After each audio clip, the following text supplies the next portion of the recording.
తెలంగాణ ఉద్యమం గురించో తెలంగాణ రాష్ట్ర ఏర్పాటు గురించి ఆయన మాట్లాడడం వింటే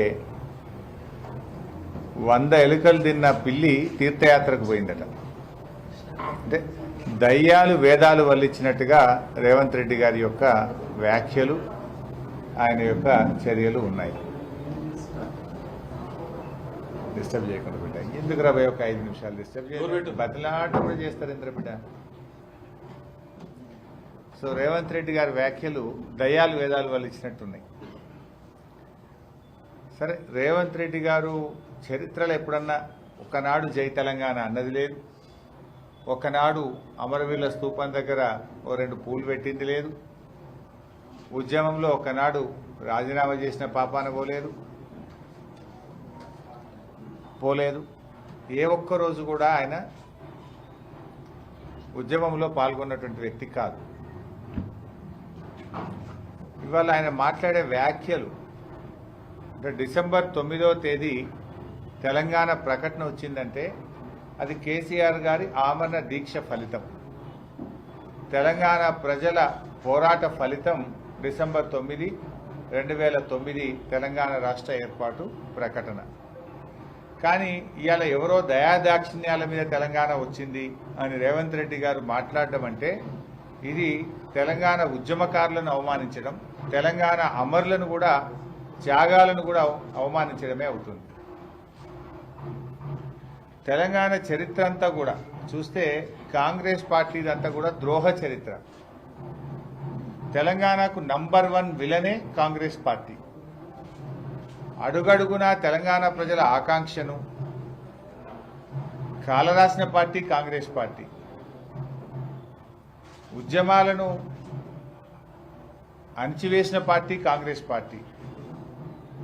ఎంతోమంది ప్రాణాలను బలిగొన్న పార్టీ కాంగ్రెస్ పార్టీ. అసలు మొట్టమొదలు ఆంధ్రప్రదేశ్తో కలవము, మా రాష్ట్రం మాకే ఉండాలంటే కూడా ఆనాడు ఆంధ్ర నాయకుల లాబీయింగ్కు తల ఒగ్గి ఉన్న తెలంగాణను ఆంధ్రాలో కలిపిందే కాంగ్రెస్ పార్టీ. 60 ఏళ్లు తెలంగాణ ప్రజలు అనుభవించిన గోస, కష్టం, జరిగిన అన్యాయానికి బాధ్యత కాంగ్రెస్ పార్టీది. ఫజల్ అలీ కమిషన్ సిఫార్సులను తుంగలో దొక్కింది నెహ్రూ గారి రాజ్యం అయితే, 69 ఉద్యమాన్ని ఇనుపకాలతో తొక్కింది ఇందిరమ్మ రాజ్యం. అసెంబ్లీ ముందు అమరవీరుల స్తూపం ఏదైతే ఉందో ఆ స్తూపమే కాంగ్రెస్ జరిపిన దమనకాండకు గుర్తుగా అసెంబ్లీ ముందు అమరవీరుల స్తూపం ఉంది. ఆ స్తూపం కింద బుల్లెట్లుంటాయి.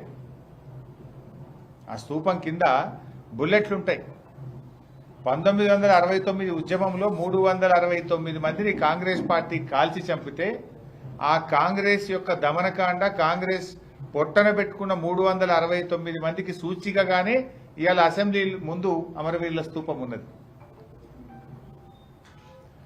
జై తెలంగాణ అన్న పాపానికి, నేరానికి, అదొక నేరం కింద 369 మందిని కాల్చి చంపింది కాంగ్రెస్ పార్టీ కాదా?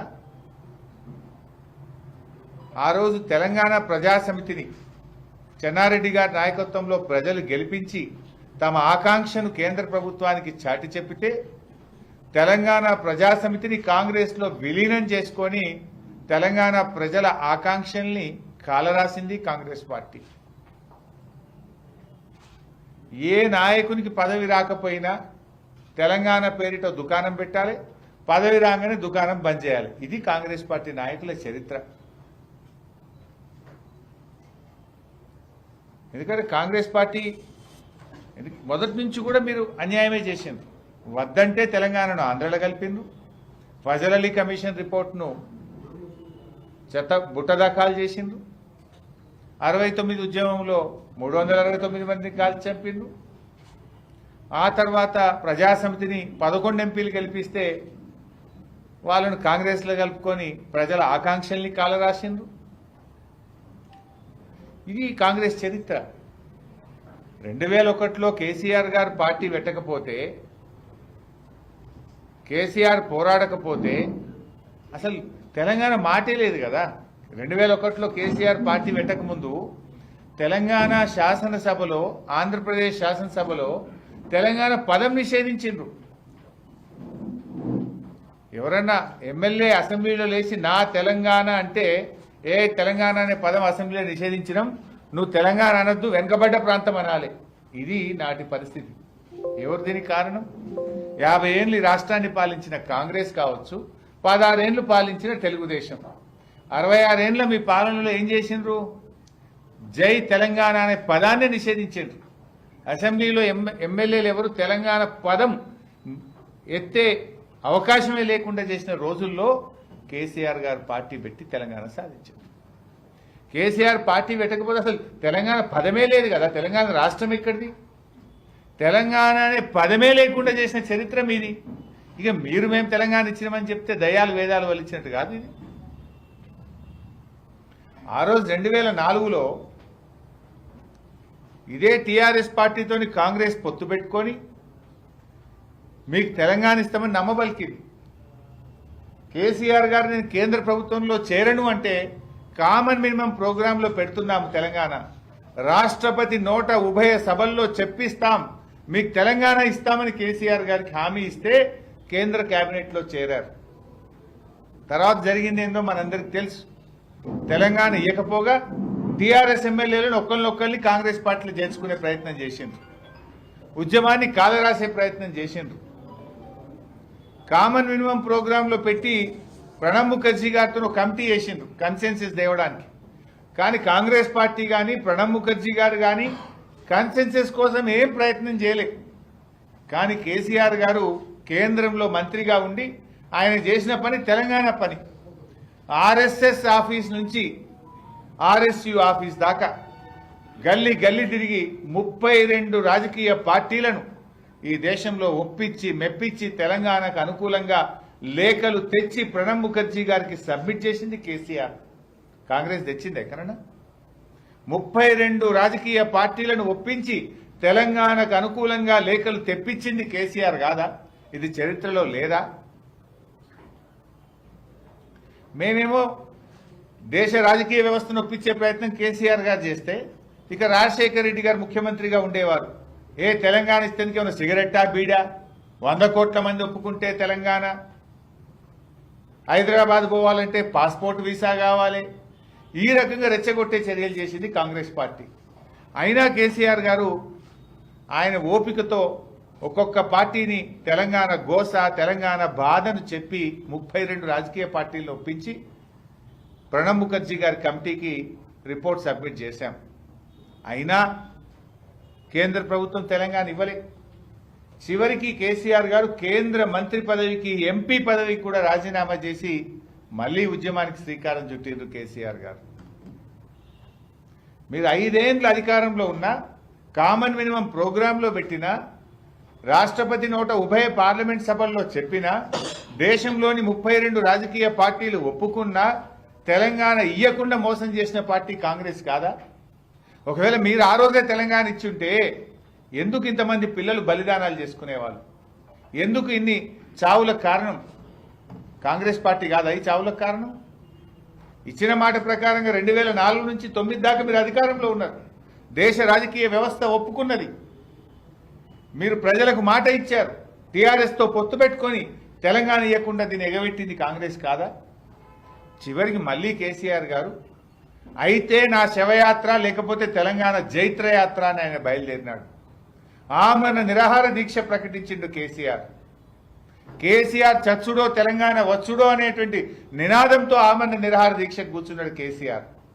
ఆ దీక్షకు కూడా కూర్చోనియకుండా కేసీఆర్ను అరెస్ట్ చేసి తెలంగాణ ఉద్యమం లేదని ఆంధ్ర సరిహద్దుల్లో ఖమ్మం జైల్లో పెట్టింది కూడా కాంగ్రెస్ పార్టీయే కదా. ఖమ్మం తీసుకపోతే తెలంగాణ ఉద్యమం ఉండదు, తెలంగాణ రాకుండా చేయొచ్చు అని ఖమ్మం జైల్లో కేసీఆర్ను పెట్టింది కూడా కాంగ్రెస్ పార్టీయే కదా. జైల్లో పెట్టిన నిరాహార దీక్ష కొనసాగించి 11 రోజులు ప్రాణం సహితం వదలడానికి సిద్ధపడి కేసీఆర్ యొక్క పోరాట ఫలితం కదా డిసెంబర్ 9వ తేదీ ప్రకటన. డిసెంబర్ 9 ప్రకటన. ఆ రోజు నేను కేసీఆర్ గారితో ఉన్నా.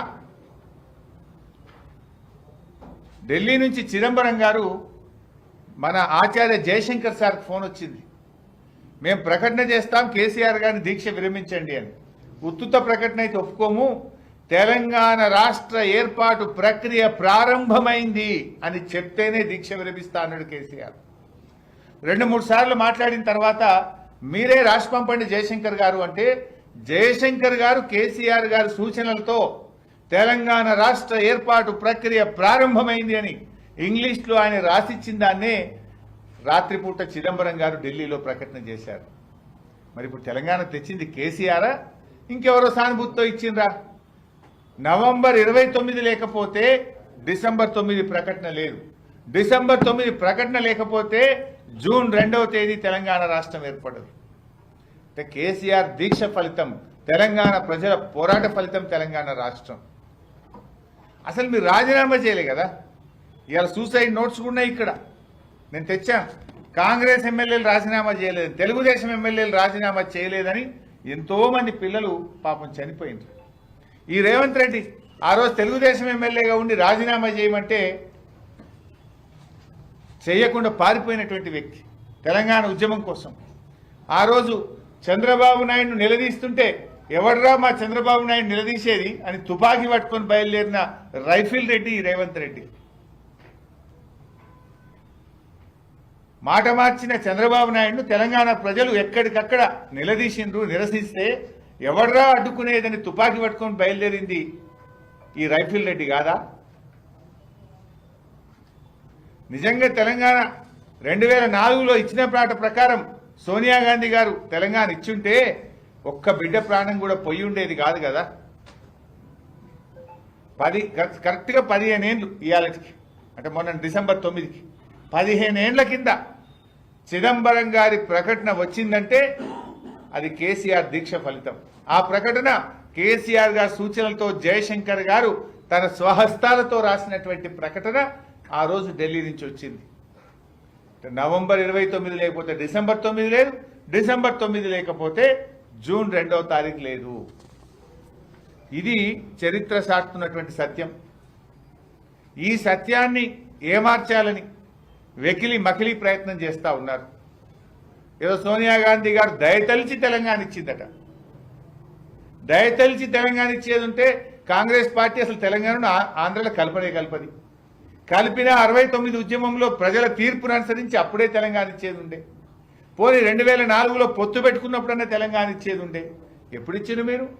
కేసీఆర్ దీక్ష చేసి విద్యార్థులు, ప్రజలు, సమస్త తెలంగాణ 3 కోటి ప్రజలు రోడ్ల మీదకి వస్తే ఇంకా తప్పని పరిస్థితుల్లో ఇచ్చింది. దీని ఎట్లా ఉందంటే సోనియా గాంధీ గారు దయతలిచి ఇచ్చింది అని రేవంత్ రెడ్డి మాట్లాడే మాటలు వింటే నాకు ఒకటి గుర్తొస్తా ఉంది. ఇక నెహ్రూ గారు, గాంధీ గారు స్వాతంత్రం కోసం పోరాటం చేయలేదు, బ్రిటిష్ వాళ్ళు దయతలచి పోతూ పోతూ బ్రిటిష్ పార్లమెంట్లో బిల్లు పెట్టి ఇచ్చింది అన్నట్టు ఉన్నది రేవంత్ రెడ్డి చెప్పే మాటలు. ఇక నెహ్రూ, గాంధీ పోరాటం లేకపోతేనే స్వాతంత్రం వచ్చిందా మన దేశానికి? బ్రిటిష్ వాడు దయతలిచి గిట్ట స్వాతంత్రం ఇచ్చిపోయిందా? ఇక్కడ కూడా కేసీఆర్ పోరాట ఫలితం, తెలంగాణ ప్రజల పోరాట ఫలితం తెలంగాణ రాష్ట్రం వచ్చింది తప్ప ఎవరో దయతలిచి తెలంగాణ ఇవ్వలేదనేటువంటి విషయాన్ని వారు గుర్తుపెట్టుకుంటే మంచిది. అసలు తెలంగాణ కోసం రేవంత్ రెడ్డి ఒక్కనాడన్నా నువ్వు రాజీనామా చేసినావా? జై తెలంగాణ అన్నవా?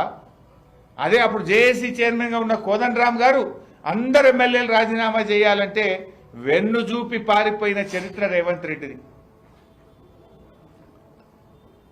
ఆ రోజు ఎన్నో ఉద్యమాలు జరిగినాయి. మీరు జర్నలిస్టులు కూడా చేసిండ్రు. తెలంగాణ జేఏసీ పెట్టి జర్నలిస్టులు కూడా పోరాటం చేసిండ్రు. వంట వార్పులో రేవంత్ రెడ్డి లేడు, రహదారుల దిగ్బంధంలో లేడు, రైలు రోకోలో లేడు, మిలియన్ మార్చ్లో లేడు, సకల జనుల సమ్మెలో లేవు, సాగర్ హారంలో లేవు. ఎన్నడన్నా ఒక్కనన్నా ఉద్యమంలో పాల్గొన్నావు?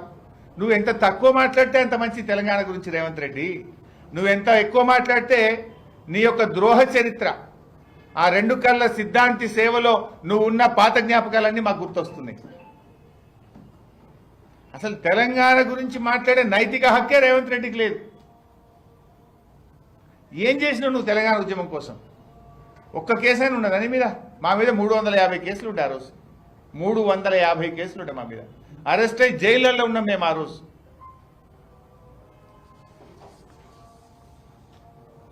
ఈ పుణ్యాత్ముడే ఆ రోజు సోనియా గాంధీ బలిదేవత అని మాట్లాడిండు. సోనియా గాంధీ ఆలస్యం చేయడం వల్లనే తెలంగాణలో వందలాది మంది పిల్లలు చనిపోయిందని మాట్లాడిన రేవంత్ రెడ్డి ఇవాళ అదే నోటితో సోనియా గాంధీని దేవత అంటున్నాడు. ఉద్యమానికి అడుగడుగున వెన్నుపోటు పొడిచి ఇప్పుడు నువ్వు తెలంగాణ ఉద్యమం గురించి చెప్తే ఇంతకంటే దౌర్భాగ్యం ఇంకోటి ఏముండదు. ఏదో అధికారం ఉంది కదా అని చెప్పి మిడిసిపాటుతో నువ్వు చెప్పిందే చరిత్ర అవుతుంది అనుకుంటున్నావు. కానీ నువ్వు వక్రీకరించినంత మాత్రాన చరిత్ర మారిపోదు. ఎప్పటికైనా నీ ద్రోహ చరిత్ర మలిగిపోదు. తెలంగాణ సాధకుడిగా కేసీఆర్కు ఉన్న కీర్తి తొలగిపోదు. ఈ విషయం రేవంత్ రెడ్డి గారు గుర్తుపెట్టుకోవాలి. నువ్వేదో తెలంగాణ తల్లి విగ్రహాన్ని మార్చి ఇక దాన్ని ఇనాగ్రేషన్ చేసి తెలంగాణ మేమే తెచ్చినాం మేమే చేసినామని మాట్లాడితే ప్రజలంత అమాయకులు కాదు కదా. ప్రజలు పోరాడి సాధించుకున్న తెలంగాణ ఇది. కేసీఆర్ గారి నాయకత్వంలో ప్రజలు పోరాడి సాధించిన తెలంగాణ ఈ తెలంగాణ. రేవంత్ రెడ్డి గారు అసలు తెలంగాణ తల్లి విగ్రహమే ఎక్కడ పెట్టలేదు అధికారికంగా అని మాట్లాడినారు. నిన్న మన సంగారెడ్డి జిల్లాలో పెట్టాం కదా బైసాబ్. ఇగో జూన్ 2, 2015 మన సంగారెడ్డి కలెక్టరేట్లో ఆ రోజు రాహుల్ బొజ్జా కలెక్టర్, ప్రస్తుతం ఇరిగేషన్ ప్రిన్సిపల్ సెక్రటరీగా ఉన్న రాహుల్ బొజ్జా గారు ఆ రోజు మన జిల్లా కలెక్టర్. మన సంగారెడ్డి కలెక్టరేట్లో తెలంగాణ తల్లి విగ్రహాన్ని అధికారికంగా పెట్టినాం ఆ రోజు జూన్ 2, 2015 సంవత్సరం. అందులో మదన్ రెడ్డి గారు ఎమ్మెల్యే గారు ఉన్నారు, అప్పటి ఎమ్మెల్యే గారు. చింత ప్రభాకర్ ఎమ్మెల్యే గారు ఉన్నారు, బాబు మోహన్ ఎమ్మెల్యే గారు ఉన్నారు ఆ రోజు ఫోటోలో. ఇది అధికారికంగా రాష్ట్ర ప్రభుత్వం తరఫున ఆ రోజు రాష్ట్ర ఆవిర్భావ దినోత్సవ సందర్భంగా ఆ రోజు తెలంగాణ తల్లి విగ్రహాన్ని సంగారెడ్డి కలెక్టరేట్లో పెట్టాం కదా. అంటే ఇప్పుడు ఈ విగ్రహాలు తొలగిస్తావాను? లక్షల విగ్రహాలు ఉన్నాయి ఈరోజు. గ్రామ గ్రామాన తెలంగాణ తల్లి విగ్రహాలు ఉన్నాయి. దేశ విదేశాల్లో తెలంగాణ విగ్రహాలు ఉన్నాయి. అంటే ఇవన్నీ తొలగిస్తావా రేవంత్ రెడ్డి గారు? ఆ రోజు ఇది ఇనాగ్రేషన్ ఫోటో. అమరవీరుల స్తూపం కూడా పెట్టినాం మన కలెక్టరేట్లో. అమరుల స్తూపం పెట్టినాం, తెలంగాణ తల్లిని ఆవిష్కరించినాం.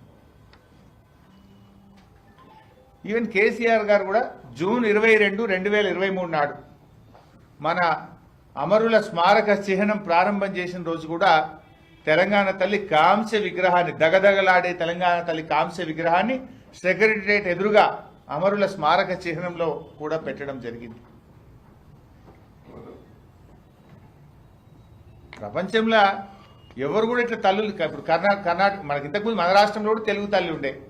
తెలుగు తల్లి మరి కాంగ్రెస్ పోయి తెలుగుదేశం వచ్చింది, తెలుగుదేశం పోయి కాంగ్రెస్ వచ్చింది. ఎవరు తెలుగు తల్లిని మార్చలే కదా.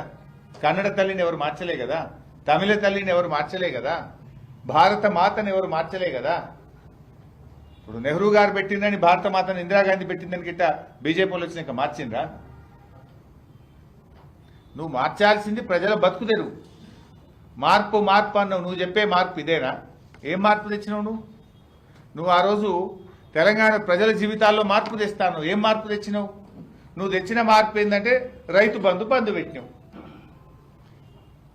కేసీఆర్ కిట్లు బంధు పెట్టినావు, బతుకమ్మ చీరలు బంధు పెట్టినావు, చెరువులల్లో చేపలేసుడు బంధు పెట్టినావు, దళిత బంధు పెట్టినావు, బీసీ బంధును బంధు పెట్టినావు. నువ్వు తెచ్చిన మార్పు ఏంటంటే విద్యార్థులు రెసిడెన్షియల్ గురుకుల పాఠశాలల్లో వేల సంఖ్యలో దవాఖాన పాలు, 49 మంది పిల్లలు చనిపోవడం. ఇది నువ్వు తెచ్చిన మార్పు.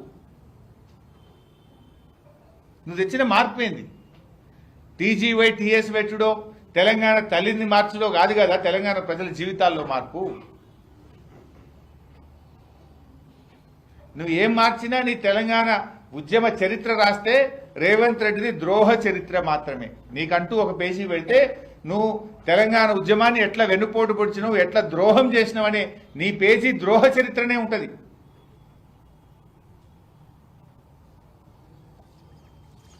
తర్వాత బైసాబ్ ఇక మన జిల్లాకు సంబంధించి ఒక చిన్న ఇంపార్టెంట్ ఇష్యూ ఏంటంటే కొంచెం పబ్లిక్ ఇష్యూస్ బైసాబ్ కొంచెం మంచిగా జిల్లా పేజీలో కూడా ప్రముఖంగా ఇవ్వాలని మా రిక్వెస్ట్. ఈరోజు మేమందరం ఈ వేదిక మీద ఉన్న ముఖ్య నాయకులము, గౌరవనీయులు మా జిల్లా పార్టీ అధ్యక్షులు సంగారెడ్డి ఎమ్మెల్యే చింతా ప్రభాకర్తో కలిసి సంగారెడ్డి కలెక్టర్ గారికి ఒక రిప్రజెంటేషన్ ఇచ్చాము. ఇప్పుడే ఆవిడకి ఇచ్చిన కాపీ ఇది. కలెక్టర్ గారికి ఒక రిప్రజెంటేషన్ ఇచ్చి పలు అంశాల మీద కలెక్టర్ గారికి చెప్పడం జరిగింది. ఒకటి, కొన్ని అంశాలేమో కలెక్టర్ గారే పరిష్కారం చేయదగినవి ఉన్నాయి, కొన్ని ఏమో ప్రభుత్వం దృష్టికి తీసుకుపోయి వెంటనే మా బీఆర్ఎస్ పార్టీ తరఫున ఈ జిల్లాలో ఉండేటువంటి రాష్ట్ర వ్యాప్తంగా ఉండేటువంటి సమస్యల్ని ప్రభుత్వం దృష్టికి తీసుకుపోవాలి, వీటిని పరిష్కరించాలని చెప్పి కలెక్టర్ గారికి మెమోరాండం ఇవ్వడం జరిగింది.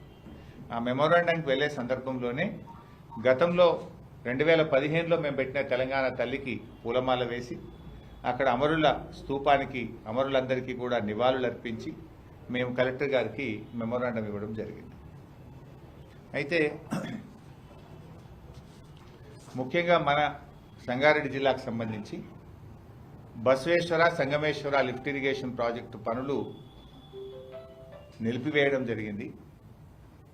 మరి గోదావరి జలాలు సంగారెడ్డి, జహీరాబాద్, అందోల్, నారాయణఖేడ్ నియోజకవర్గాలకు అందించాలని, 2.5 లక్షల ఎకరాలకు సాగునీరు అందించాలని కేసీఆర్ గారు ప్రారంభించిన బసవేశ్వర సంగమేశ్వర పనులు నిలిపివేశారు. వాటిని యుద్ధ ప్రాతిపదికన కొనసాగించాలని, ఈ పనులు పూర్తి చేసి ప్రజలకు సాగునీరు అందించే విధంగా చర్యలు తీసుకోవాలని కలెక్టర్ గారిని కోరాం. రెండవ అంశం మీరందరూ కూడా చూశారు. మొన్న ముఖ్యమంత్రి గారు మహబూబ్ నగర్ జిల్లాలో మాట్లాడుతూ ఒక 15 రోజుల క్రితం రుణమాఫీకి సంబంధించి 4వ విడత 2,745 కోట్ల రూపాయలు విడుదల చేస్తున్నాం, ఇంకా రుణమాఫీ అయిపోయింది అని ప్రకటించాడు. సరే, అది కాలే. ఫస్ట్ ఆఫ్ ఆల్ 2 లక్షల లోపు కూడా చాలా మందికి ఇంకా రుణమాఫీ కాలేదు. 31 రకాల సాకులు పెట్టి రుణమాఫీ చేయలేదు. 2 లక్షల పైన వాళ్ళదైతే ఇంకా స్టార్టే చేయలేదు, ఆయన ఇంకా ప్రారంభించలేదు. ఈయనే చెప్పిండు, తొందరగా ఉరికి డబ్బులు కట్టుంది, 2 లక్షల మీద ఉన్న వాళ్ళు కడితే మీ డబ్బులు మాఫీ చేస్తామన్నారు. కొంతమంది నమ్మి అప్పులు తెచ్చి కట్టిండ్రు, వాళ్ళకి ఇంతవరకు డబ్బులు పడలేదు. అయితే అసలు విషయం ఏంటంటే, మన ముఖ్యమంత్రి గారు చెప్పిన 2,745 కోట్లలో మన సంగారెడ్డి జిల్లా కూడా 110 కోట్లు రావాల్సి ఉంది. ఇంతవరకు ఆ డబ్బులు రైతుల అకౌంట్లలో పడలేదు, రాష్ట్రంలో పడలేదు, సంగారెడ్డి జిల్లాలో కూడా పడలేదు. ముఖ్యమంత్రిని డబ్బులు విడుదల చేసినా రుణమాఫీ అయిపోయిందని చెప్పి 15 రోజులైనా ఇంతవరకు రైతుల అకౌంట్లలో డబ్బులు పడలేదు. అధికారులు నిలదీస్తున్నారు. ముఖ్యమంత్రి చెప్పిండు కదా ఇంకెందుకు పడలేదని స్థానిక అధికారులను రైతులు నిలదీస్తున్నారు. సో తక్షణమే ఈ 2,745 కోట్లు రైతుల అకౌంట్లలో జమ చేయాలని, రుణమాఫీ మొత్తం లీడ్ బ్యాంక్ చెప్పిన విధంగా 49,000 కోట్ల రూపాయలు ప్రతి రైతుకు రుణమాఫీని పూర్తి చేయాలని చెప్పి కూడా కోరాం. ఇక మూడో విషయం వచ్చేసి, కేసీఆర్ గారు ఉండగా రాష్ట్రంలోని అన్ని చెరువుల్లో కుంటల్లో ఉచితంగా చేప పిల్లలు వేసేవారు. మన సంగారెడ్డి జిల్లాలో 1,073 చెరువులు కుంటలు ఉన్నాయి. 1,073. ప్రతి సంవత్సరం కూడా నేనే జిల్లా మంత్రిగా ఇక్కడికి వచ్చేవాడిని. అక్టోబర్ నెల వరకు, దసరా పండుగ వరకే ఆల్మోస్ట్ అన్ని చెరువులు కుంటల్లో మేము చేప పిల్లలు వేశాం. అయితే ఈరోజు పరిస్థితి ఏంటంటే, 1,073 చెరువులు కుంటలు సంగారెడ్డి జిల్లాలో ఉంటే కేవలం 79 చెరువులు కుంటల్లో మాత్రమే చేప పిల్లలు వేశారు. మా అమ్మ అనిపించిండ్రు, ఇక అయిపోయింది చేప పిల్లలు అంటున్నారు. పోనీ ఆ 79 చెరువులు కుంటల్లో కూడా సగమే వేసిండ్రు. పోయినసారి మేము వేసిన దాంట్లో సగమే వేసిండ్రు. సగం ఎందుకు వేసిండ్రు అంటే నీళ్ళు రాలేదట, నిండలేదట. సింగూరు నిండలేదా పైసా? మంజీరా నిండలేదా? మన కొండాపూర్ చెరువు నిండలేదా? ఎందుకు సగం చేప పిల్లలు వేసిందయ్యా అంటే, లే ఈసారి కాలం మంచిగా కాలేదు, నీళ్ళు తక్కువ వచ్చినాయి, అందుకే సగమే చేప పిల్లలు కొత్తాము అన్నారు. పొయ్యాల్సింది 1,073 చెరువులు, పోసింది 79 చెరువులల్లా. ఆ 79 చెరువులలో కూడా సగమే పోసిండ్రు పోయినసారి పోసింది అట్లా. ఇది కాంగ్రెస్ పాలన. అంటే మీకు ముదిరాజుల మీద, మా గంగపుత్రుల మీద కాంగ్రెస్కు ఏ పార్టీ ప్రేమ ఉందో అర్థమవుతుంది. మత్స్యకారుల జీవితాల్లో కేసీఆర్ వెలుతురు నింపితే మీరు పురోగమనం, కేసీఆర్దేమో పురోగమనం, మీదేమో తిరోగమనం. కేసీఆర్ వెలుగులు నింపితే మీరు చీకటి నింపుతున్నారు.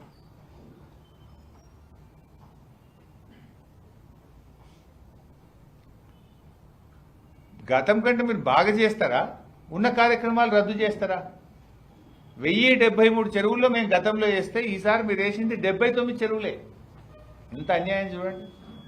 ఆల్మోస్ట్ డిసెంబర్ నెలలో ఉన్నాం ఇప్పుడు.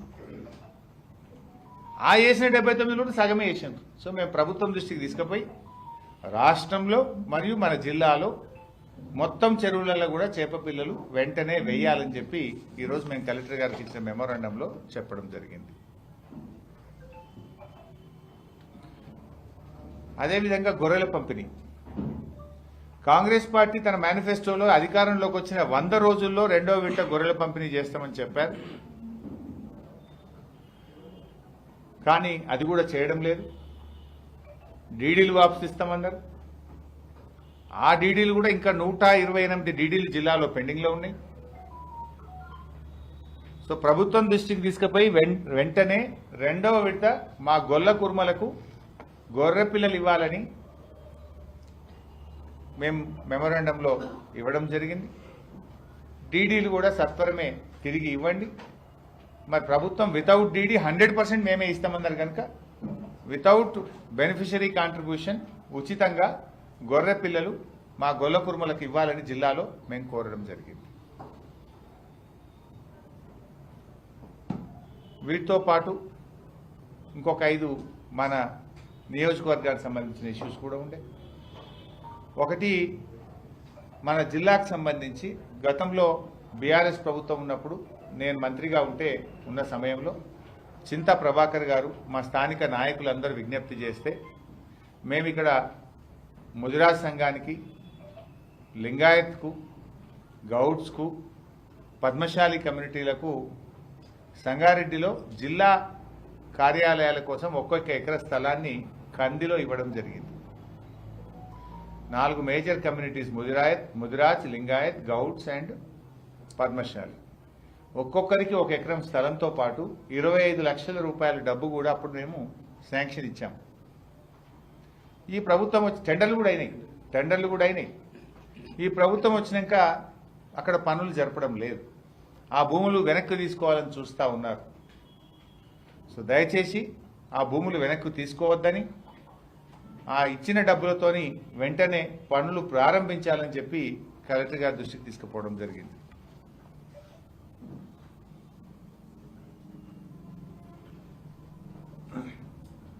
అదేవిధంగా సంగారెడ్డి నియోజకవర్గం, జహీరాబాద్ నియోజకవర్గం, సంగారెడ్డి, జహీరాబాద్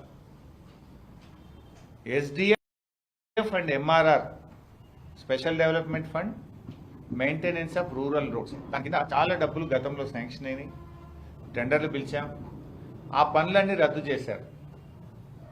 ఇక్కడ బాధ కలిగేది ఏంటంటే ఒకే జిల్లాలో అందోల్లో రద్దు చేయలేదు, నారాయణఖేడ్లో రద్దు చేయలేదు. అక్కడేమో పనులు జరుగుతున్నాయి. సంగారెడ్డి, జహీరాబాద్లోనేమో రద్దు చేసి పనులు ఆపేశారు. ఇదేం ప్రభుత్వం అని అడుగుతా ఉన్నాం. అంటే సంగారెడ్డి, జహీరాబాద్ ప్రజలు తెలంగాణలో లేరా? ఎందుకు ఈ 2 నియోజకవర్గాలకు పనులు రద్దు చేశారు? గత ప్రభుత్వం మంజూరు చేసిన పనులు అందులో జరుగుతున్నాయి, ఎస్డిఎఫ్, ఎంఆర్ఆర్. కానీ సంగారెడ్డిలో ఆపేసిండ్రు, జహీరాబాద్లో ఆపేసిండ్రు. అవసరమైతే పెద్ద ఎత్తున పోరాటం చేస్తాం మేము. మరి కలెక్టరేట్ను దిగ్బంధం చేస్తాం. దయచేసి ఈ పనులు యథావిధిగా ఇక్కడ కొనసాగించాలి, పనులు జరపాలని సంగారెడ్డి, జహీరాబాద్ నియోజకవర్గ ప్రజల పక్షాన ఇవాళ కలెక్టర్ గారిని కోరాం.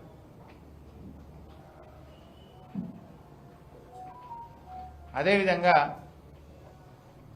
సంగారెడ్డి, సదాశివపేటలో కేసీఆర్ గారు వెజ్, నాన్ వెజ్ మార్కెట్స్ మంజూరు చేశారు.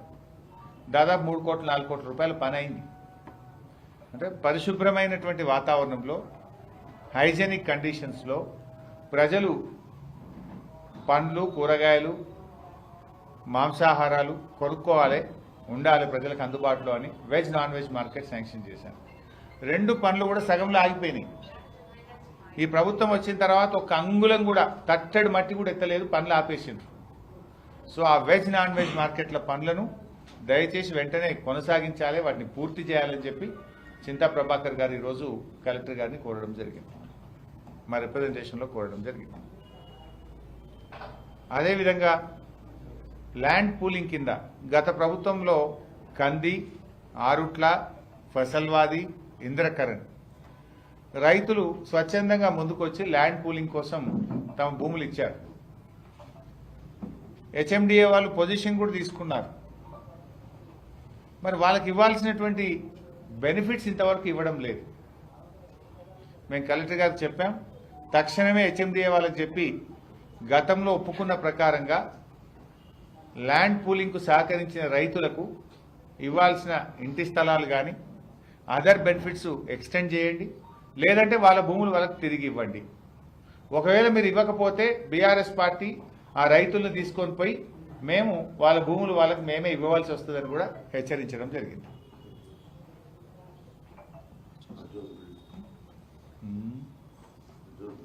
ఏందన్నా హజ్ హౌస్ वो आज बात नहीं हुआ, फिर बात करेंगे. అండ్ ఇట్లా ఇక్కడ రిటైర్డ్ పోలీస్ ఆఫీసర్స్ కూడా ఒక 150 మందికి ఇంటి స్థలాలు ఇవ్వడం జరిగింది సర్వే నంబర్ 599లో. దయచేసి దాన్ని కూడా డిస్టర్బ్ చేయొద్దని, ఆ రిటైర్డ్ పోలీస్ అధికారులకు ఇచ్చిన స్థలాలను యథావిధిగా కొనసాగించాలని చెప్పి కూడా మేము ఈరోజు కలెక్టర్ గారి దృష్టికి తీసుకుపోయాం. మొత్తం 9 అంశాలతో కూడినటువంటి మెమోరాండం ఈరోజు కలెక్టర్ గారికి ఇచ్చాం. సో వీటి మీద అవసరమైతే రాబోయే రోజుల్లో పోరాటాలకు కూడా కార్యాచరణ ప్రకటిస్తాం. తప్పకుండా ప్రజల పక్షాన బీఆర్ఎస్ పార్టీ నిలబడుతుంది. ఇప్పుడు చూసింది కదా బైసాబ్, మార్పు అంటే 1073 చెరువులలో చేపలు వేయరాబాయ్ అంటే 79 చెరువులలో వేసాడు. ఇక ఇది మార్పు. Thank you very much.